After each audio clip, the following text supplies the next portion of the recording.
വയനാട് ദുരന്തം മുഖ്യമന്ത്രിയുടെ ദുരിതാശ്വാസ നിധിയിലേക്ക് പണം കൈമാറി ഒന്നാം ക്ലാസ്സുകാരൻ.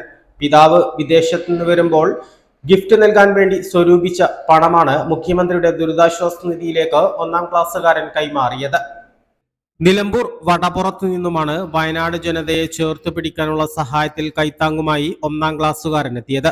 വടപ്പുറം പാറക്കൽ ഷറഫിന്റെയും ഷെമിനയുടെയും മകൻ മുഹമ്മദ് അഹ്സാനാണ് വിദേശത്തുള്ള പിതാവ് വരുമ്പോൾ ഗിഫ്റ്റ് വാങ്ങി നൽകാനായി തന്റെ കൊടുക്കയിൽ സ്വരൂപിച്ചു വെച്ചിരുന്ന തുക നിലമ്പൂർ താലൂക്ക് ഓഫീസിലെത്തി തഹസിൽദാർ ശ്രീകുമാറിന് കൈമാറിയത്.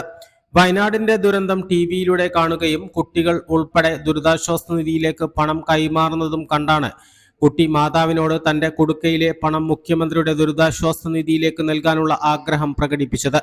മാതാവും വിദേശത്തുള്ള പിതാവും ഈ ആഗ്രഹത്തിന് പച്ചക്കൊടി കാട്ടിയതോടെയാണ് തന്റെ സമ്പാദ്യം സൂക്ഷിച്ചിരുന്ന കുടുക്കയിലെ തുകയുമായി ഒന്നാം ക്ലാസ്സുകാരൻ നിലമ്പൂർ വെളിയംതോടുള്ള താലൂക്ക് ഓഫീസിലേക്ക് മാതാവ് ഷെമിനയ്ക്കും മാതൃ സഹോദരൻ സുഹേലിനുമൊപ്പം എത്തിയത്.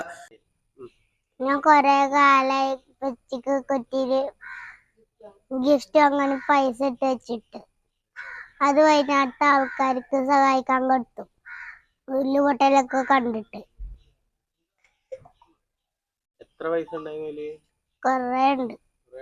ഒരു വർഷത്തിലേറെയായി തനിക്ക് ലഭിച്ച ചെറിയ തുകകൾ കുടുക്കയിൽ സൂക്ഷിച്ച് പിതാവിന്റെ വരവും കാത്തിരിക്കുമ്പോഴാണ് ആ പണം മുഖ്യമന്ത്രിയുടെ ദുരിതാശ്വാസ നിധിയിലേക്ക് നൽകിയത്. ഇന്നലെ ഇതിന്റെ വീഡിയോസും കാര്യങ്ങളൊക്കെ പിള്ളേർ കൊടുക്കുന്ന വീഡിയോസൊക്കെ കണ്ടപ്പോൾ അവന് ചെറിയൊരു ആഗ്രഹം, അവന്റെ കയ്യിലുള്ള കുറച്ച് ക്യാഷ് തഹസിൽദാറിന് കൈമാറണം എന്നുള്ള രീതിയിൽ. അവൻ ആദ്യം പറഞ്ഞത് പോലീസുകാർക്ക് കൈമാറണം. അപ്പോൾ അവിടെ ചെന്നപ്പോൾ അവർ എടുക്കില്ല, നേരിട്ട് താലൂക്കിൽ പോകണമെന്ന് പറഞ്ഞു. അപ്പോൾ അവിടെ പോയിട്ട് പൊട്ടിച്ച് നോക്കുമ്പോൾ കുറച്ച് എമൗണ്ട് ഉണ്ടായിരുന്നു. അപ്പോൾ അവനത് നേരിട്ട് കൊണ്ടുപോയി കൊടുക്കണം എന്നുള്ളൊരു ആഗ്രഹം.